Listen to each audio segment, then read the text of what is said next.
व्रत के लिए क्या पर्टिकुलर कोई समय होना चाहिए? मौन व्रत के लिए कि नहीं आज के दिन से मौन व्रत रखना चाहिए? और मौन व्रत रखने के लिए कितना शुद्ध होना बहुत ज़रूरी है? मौन व्रत के लिए आप समय अपने हिसाब से निर्धारित कर सकते हैं कि भाई आपको 1 घंटा निकालना है, 2 घंटे निकालना है। दिन आप किसी भी दिन से शुरू कर दीजिए। शुद्धिकरण का इसमें कुछ ऐसा विशेष महत्व नहीं होता है। दिनचर्या जो आपकी जो भी होती है, आप उसके हिसाब से कर सकते हैं। जब भी आप सुबह उठते हैं, स्वस्थ होते हैं, नहा धो के अपना पूजा पद्धति कर लेते हैं, तो आप अपने दिन के हिसाब से लगा लीजिए कि आपको कौन-सा 1 घंटा रहेगा जो आपके लिए सबसे ज़्यादा आरामदायक रहेगा, जिसमें आपका व्रत खंडित ना हो।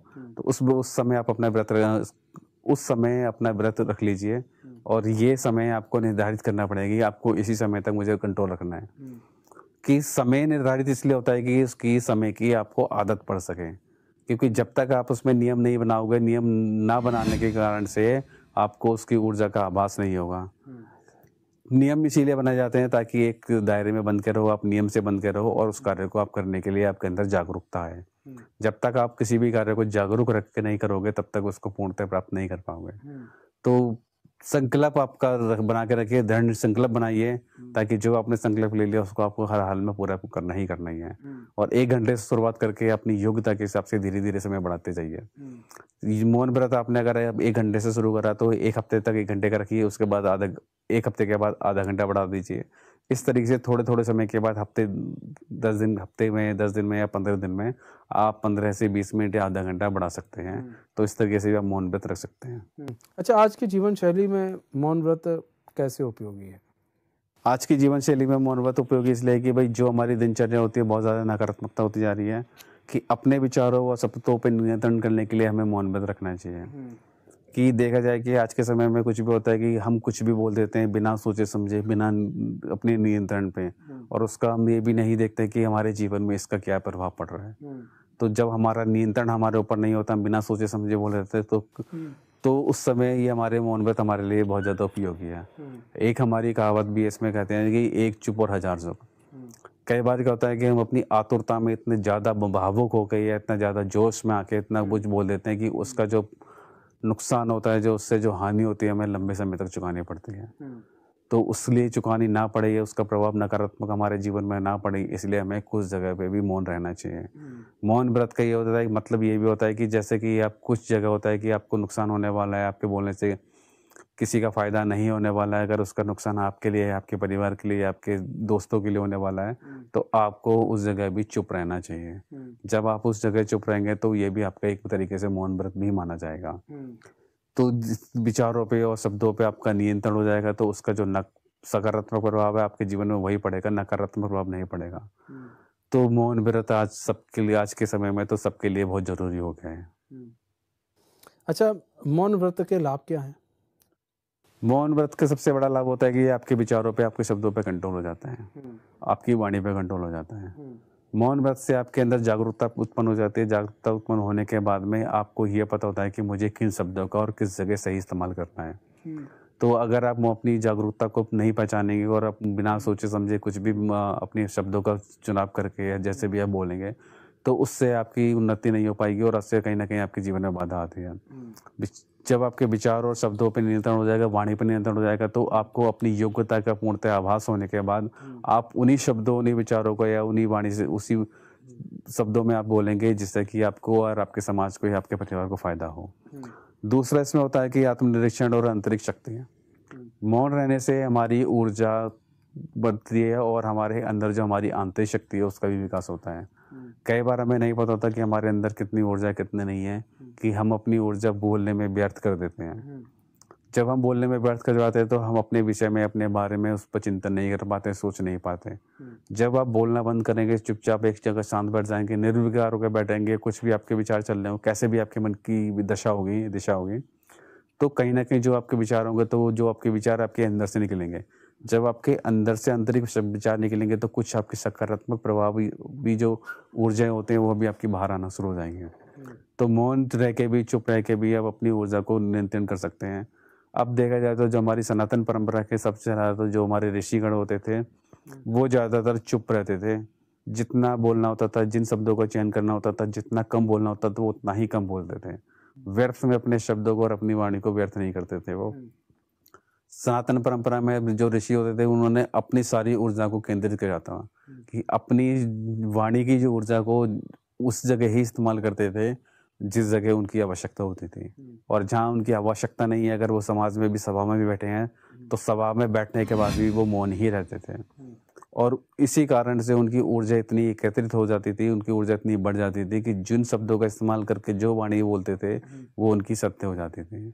अगर आपको भी अपनी वाणी को सत्य कराना है, सिद्ध कराना है, ऊर्जावान बनाना है, तो अपनी वाणी पे नियंत्रण रख के आपको मौन रहना पड़ेगा और शब्दों का चयन करके, और सकारात्मक शब्दों का चयन करके ही आपको बोलना पड़ेगा। जब आप इस तरीके से करना शुरू करेंगे तो आपकी वाणी में भी आपका कंट्रोल आ जाएगा, नियंत्रण आ जाएगा, और जिन शब्दों का इस्तेमाल करेंगे तो आपकी वाणी में भी सत्यता आ जाएगी, और जो आप बोलना शुरू करेंगे तो कहीं नहीं कहीं उसका सकारात्मक प्रभाव आपके ऊपर भी आना शुरू करेगा, आपके परिवार में भी आना शुरू हो जाएगा। तीसरा इसका लाभ ये होता है कि क्रोध पर नियंत्रण। कई बार आपको गुस्सा आता है, क्योंकि आवेश में आके, क्रोध में आके मनुष्य अपनी वाणी का नियंत्रण खो देता है। अगर आप मौन रहते हैं, ज्यादा कम शब्दों का इस्तेमाल करते हैं, कम बोलते हैं, तो कहीं ना कहीं अगर आपको क्रोध आया तो क्रोध में भी आप नहीं बोलेंगे। जो उनका अपनी वाणी पर नियंत्रण होता है वो अपने क्रोध पर नियंत्रण कर सकते हैं, लेकिन जिनका अपनी वाणी पर नियंत्रण नहीं होता वो अपने क्रोध पर भी नियंत्रण नहीं कर सकते हैं। तो वाणी और शब्दों पे नियंत्रण करने के लिए सबसे पहले आपको मौन रहना पड़ेगा। मौन रहेंगे तो क्रोध पे आपका धीरे धीरे आपका नियंत्रण हो जाएगा, और आप धीरे धीरे खुद आभास करेंगे कि जहाँ मुझे गुस्सा करना चाहिए था मैंने गुस्सा नहीं करा, और उससे जो लाभ और हानि के बारे में आपको पता चल जाएगा। भाई अगर मैं गुस्सा करता तो मुझे यहाँ पे ये हानि होती, गुस्सा ना करने से जो आपको लाभ हो उसके बारे में पता चल जाएगा। जब आपको आंतरिक चीज़ों के बारे में पता चल जाएगा, तो जब आपकी आंतरिक शक्तियाँ जागृत हो जाती हैं तो स्वतः ही आपका धीरे धीरे क्रोध पे भी नियंत्रण शुरू हो जाता है। इसके बाद आता है कि जब हम मौन रहते हैं तो हम अपनी ऊर्जा को, अपनी वाणी को व्यर्थ नहीं करते, क्योंकि क्या होता है कि जो भी हमारी वाणी होती है, वाणी भी एक ऊर्जा ही होती है। अब ये ऊर्जा हमारे भोजन से, हमारे शरीर से निकलती है, और शरीर को हमें ऊर्जा के लिए हमें भोजन देना पड़ता है। कि जितना हम अपने वाणी का, शब्दों का या भाषा का प्रयोग करते हैं तो उतनी ही हमारी ऊर्जा व्यर्थ में खर्च हो जाती है। अपनी ऊर्जा को बचा के रखने के लिए ही हमें कम बोलना चाहिए, और कम बोलने से जितनी भी हमारी वो ऊर्जा होती है हमारे शरीर में स्थिर होती है।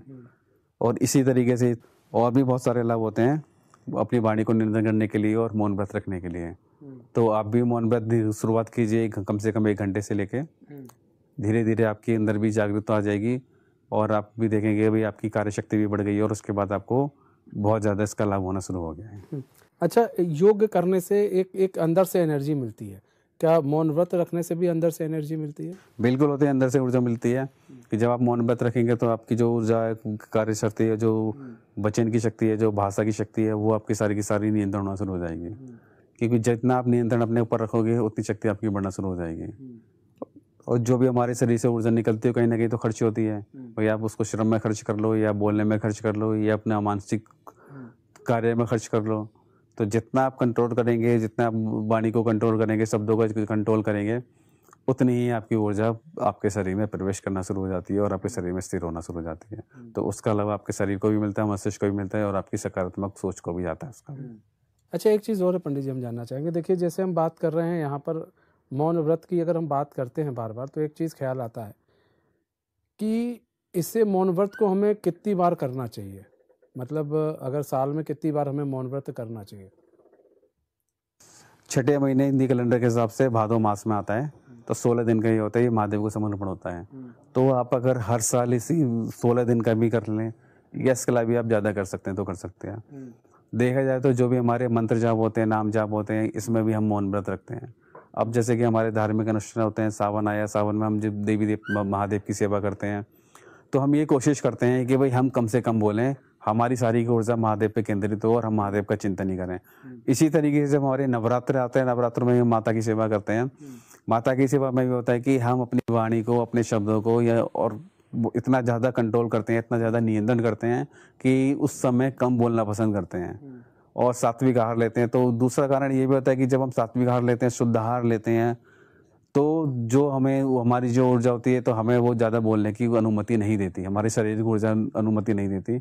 इस तरीके से हमारी वाणी पर कंट्रोल हो जाता है। जब भी कोई साधना करते हैं, मंत्र जाप भी करते हैं, तो मंत्र जाप में भी हमें अपनी वाणी पे कंट्रोल रखना चाहिए, क्योंकि जो मंत्र की ऊर्जा होती है, जब तक हम अपनी वाणी पे कंट्रोल नहीं रखेंगे, अपने मौन व्रत नहीं रखेंगे, कुछ समय निर्धारित समय के लिए होता है, तो जब तक उस मंत्र की ऊर्जा होती है वो हमारे शरीर में प्रवेश नहीं करेगी। क्योंकि हम जितना ज्यादा बोलना शुरू करेंगे तो हमारे शरीर की जो आध्यात्मिक शक्ति होती है वो भी खर्च हो जाती है। मंत्र जाप में भी विधान उनका होता है कि 40 दिन की होती है साधना, 40 दिन में कोशिश करते हैं कि कम बोले, मौन रहने की ज्यादा से ज्यादा कोशिश करें। आज के समय में देखा जाए तो पूर्णतः तो मौन कोई नहीं रह सकता, लेकिन प्रयास ये कर सकते हैं कि हमें ज्यादा से ज्यादा मौन रहना है और कम से कम बोलना पड़ेगा। तो जितने भी हमारे धार्मिक अनुष्ठान पूजा पद्धति होती है, जितने दिन का हमारा संकल्प होता है, तो उसमें सबकी विशेषता ये होती है कि अपने शब्दों को चयन करने और कम से कम शब्दों को बोलना है कि जितनी हमें आवश्यकता होती है या जितनी हमें जरूरत होती है उतना ही हम शब्दों का चयन करते हैं, उतनी ही भाषा का प्रयोग करते हैं, उसके अलावा मौन रहते हैं।